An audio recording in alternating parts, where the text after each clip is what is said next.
You! Yes, you! We need your help. Show us the way. Shine your light on our world.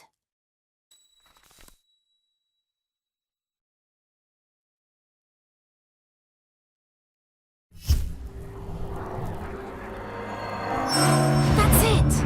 Now it's time to unite our worlds.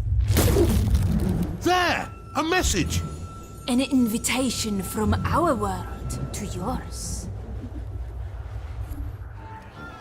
Today we're going to be taking a look at Tearaway Unfolded, exclusively available on the PlayStation 4.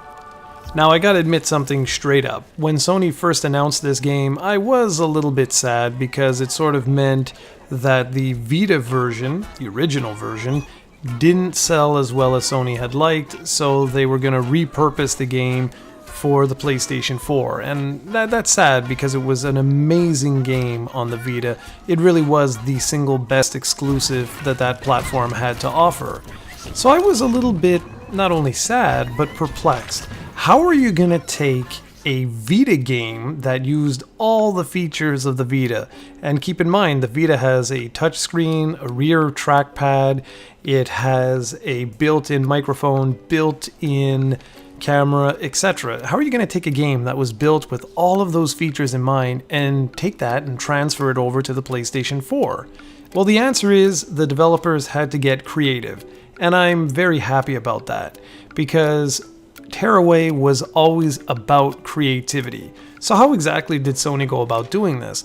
Well, for one thing, they've removed, obviously, all of the touch elements.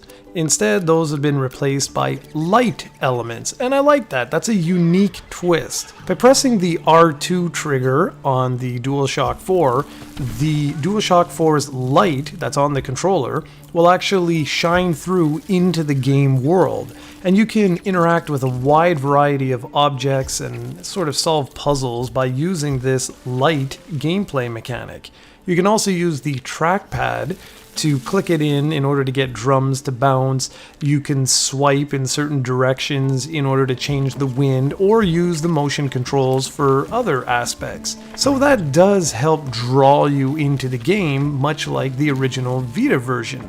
I should also mention that you can also use the Vita itself as another input device, and you can download a companion app for both your smartphone or tablet in order to make the creative features a lot more manageable than with the DualShock 4. If you have the PlayStation camera, that too can be used to help enhance the game's features.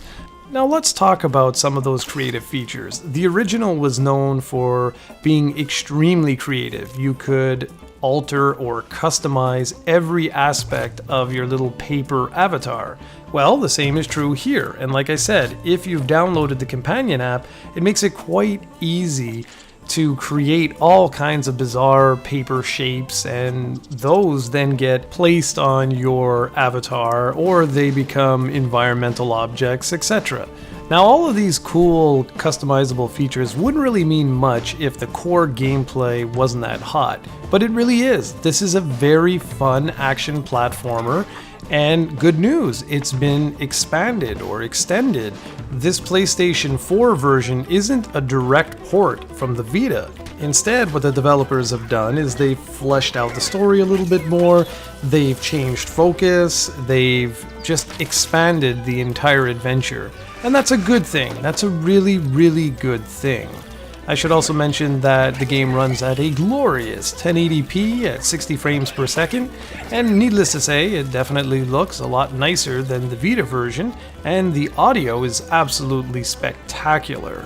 But no matter how excellent the gameplay is, or how creative it is, at the end of the day, it's still a sort of a bittersweet game, because Tearaway Unfolded acts as the final nail in the PlayStation Vita's coffin. The single best exclusive on the Vita is no longer an exclusive.